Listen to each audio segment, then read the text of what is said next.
Perjalanan ini membawa kami ke bagian selatan Jawa Tengah, ke wilayah Wonogiri, Karanganyar, dan Sragen. Daerah yang berada di antara perbukitan, sawah, dan udara pegunungan yang sejuk. Di sini, kehidupan berjalan dengan ritme yang tidak tergesa. Masyarakatnya tumbuh dalam kebersamaan yang masih terasa kuat dari hari ke hari. Dan ketika Ramadan datang, suasana itu berubah, bukan menjadi lebih ramai semata, tetapi menjadi lebih hangat.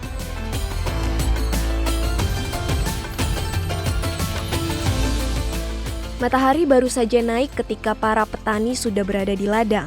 Puasa tidak menghentikan musim tanam. Langkah tetap menyusuri pematang, tangan tetap bekerja. Di tengah terik, mereka bertahan, bukan karena ringan, tetapi karena tanggung jawab.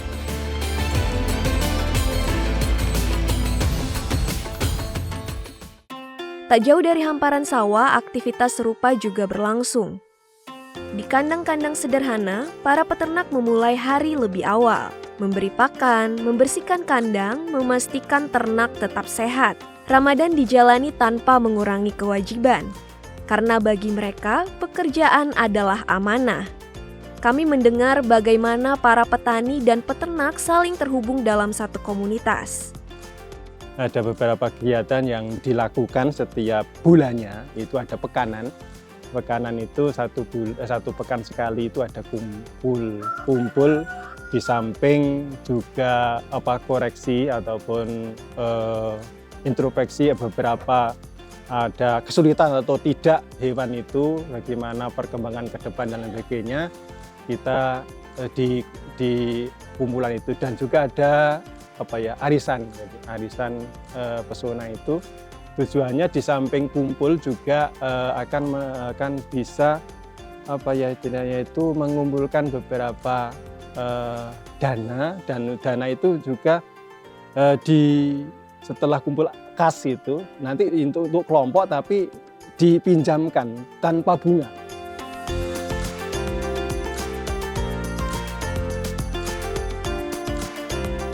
Berbagi pengalaman, berbagi tantangan, dan tetap menjaga kebersamaan meski tubuh sedang menahan lapar dan dahaga. Di ruang kerja seperti inilah kesabaran terasa nyata, saling membantu dan saling melengkapi tentu akan meringankan pekerjaan.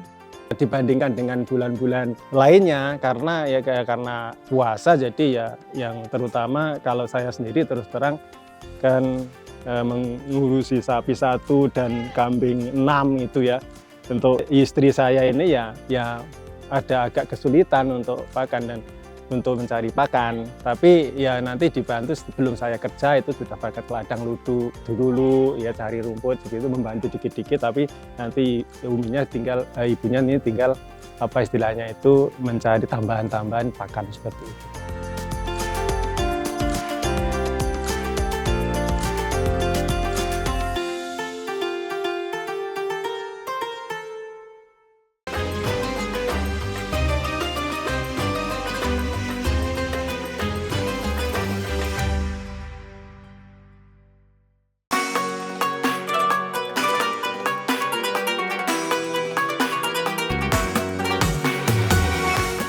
Bismillahirrahmanirrahim. Assalamualaikum warahmatullahi wabarakatuh. Alhamdulillah wa syukurillah wa la haula wa la quwata illa billah.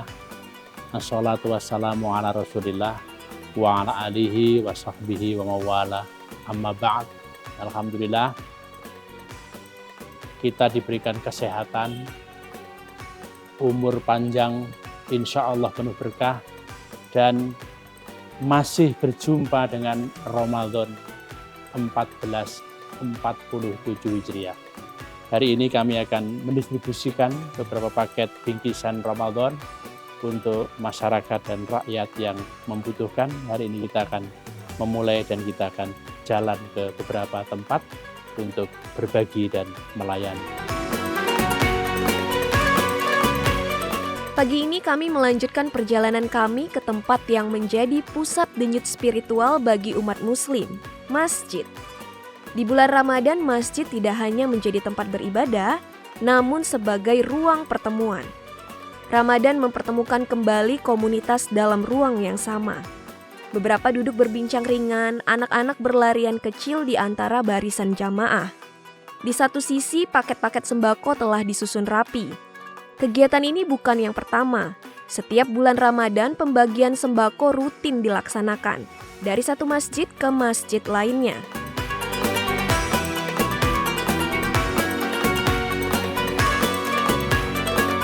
Kepedulian ini diwujudkan oleh Bapak Hamid Nur Yasin, anggota Komisi 13 DPR RI, yang hadir langsung untuk bersilaturahmi dengan masyarakat. Yang kami saksikan bukan sekedar penyerahan bantuan. Ada percakapan yang berlangsung tanpa jarak, ada jabat tangan yang terasa hangat. Bantuan mungkin memiliki nilai materi, namun perhatian dan kehadiran seringkali memiliki arti yang lebih mendalam. Di momen seperti ini, Ramadan terasa sebagai ruang untuk kembali saling mendekat.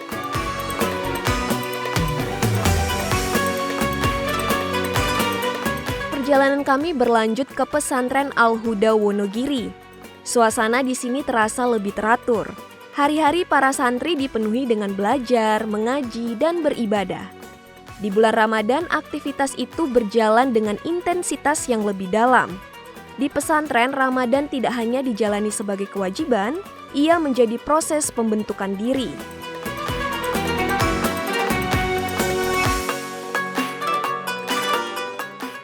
Kegiatan saya di sini, alhamdulillah di sini kan SMK, jadi berbasis pesantren. Jadi kalau hari biasa memang kita pelajaran seperti biasa, tapi khusus di Ramadan ini memang kita berupaya mengimplikasikan ke masyarakat. Terus apa yang didapatkan santri selama belajar 11 bulan di bulan Ramadan ini kita baktikan ke masyarakat. Kalau di pesantren seperti ini memang kegiatan ini sangat luar biasa sekali dan juga sangat membantu untuk anak-anak. Apalagi kalau di sini ya memang kondisi ekonomi anak-anak beda-beda. Nah ini kalau terutama untuk kalangan yang menengah ke bawah itu sangat bermanfaat sekali. Apalagi di era seperti ini ya, nanti insya Allah kegiatan ini memang memberikan dampak yang sangat luar biasa. Harapannya kegiatan seperti ini nanti bisa berlanjut ke depannya seperti itu. Ramadan ternyata tidak mengurungkan semangat untuk bekerja keras, bahkan menyambung tali silaturahmi di bulan Ramadan. Karena Ramadan bukan hanya tentang menahan diri, namun tentang menjalani setiap peran dengan ikhlas.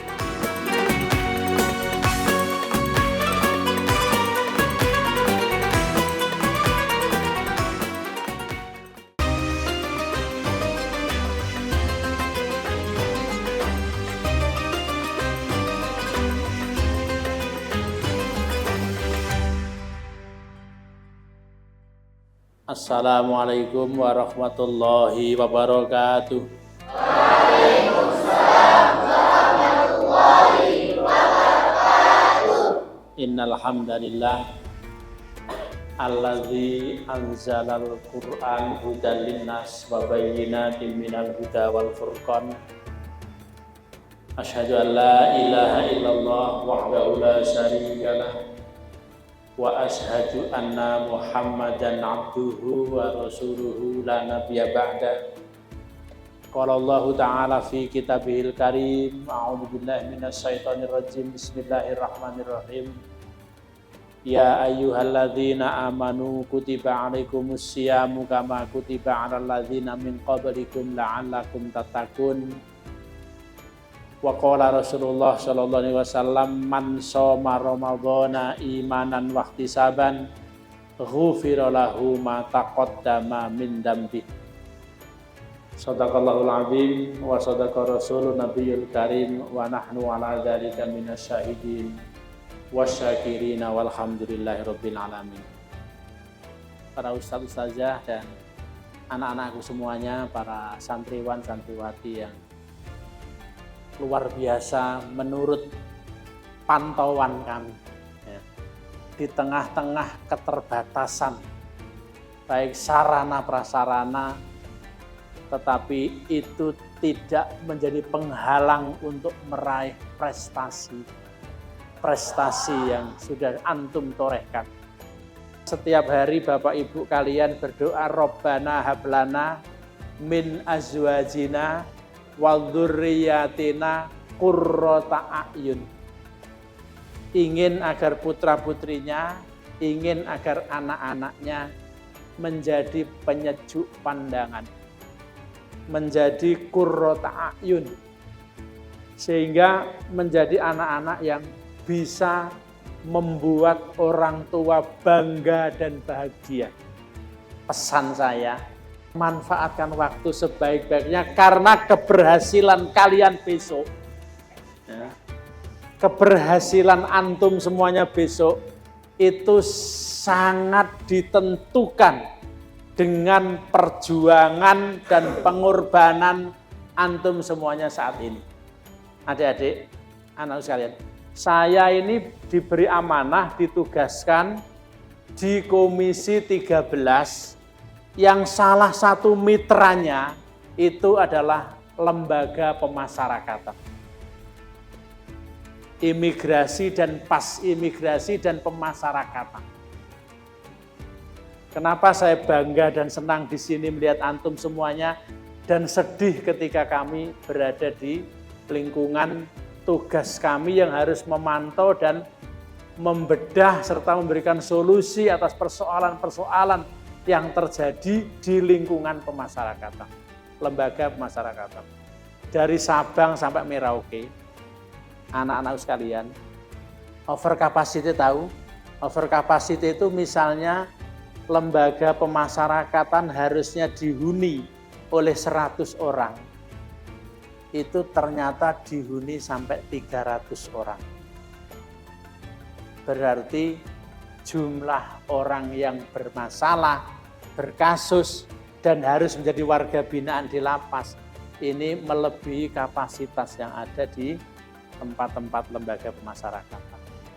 Yang membuat kita miris dan sedih, anak-anakku sekalian, dari seluruh narapidana atau warga binaan itu, 60% diantaranya karena kasus penyalahgunaan narkoba.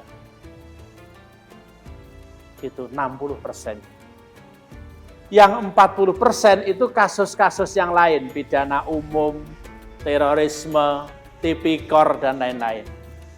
Yang 60% itu kasus penyalahgunaan narkoba. Karena kadang-kadang awalnya itu hanya salah bergaul. Anak-anak sekalian.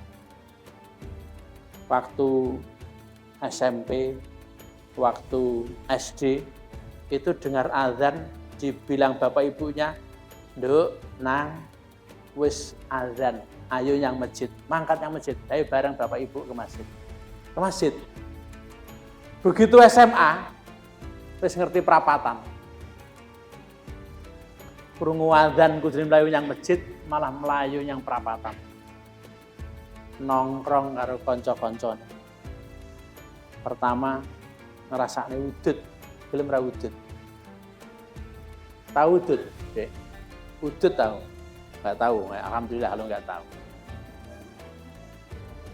Ngrasake udut dhisik, udut, kelempas, kelempus dikai kancane. Engko meningkat. Nah, bar udut pertama terpengaruh begitu akhirnya sampai ke persoalan penyalahgunaan narkoba. Ini kalau sudah terkena kasus itu wangel didandani.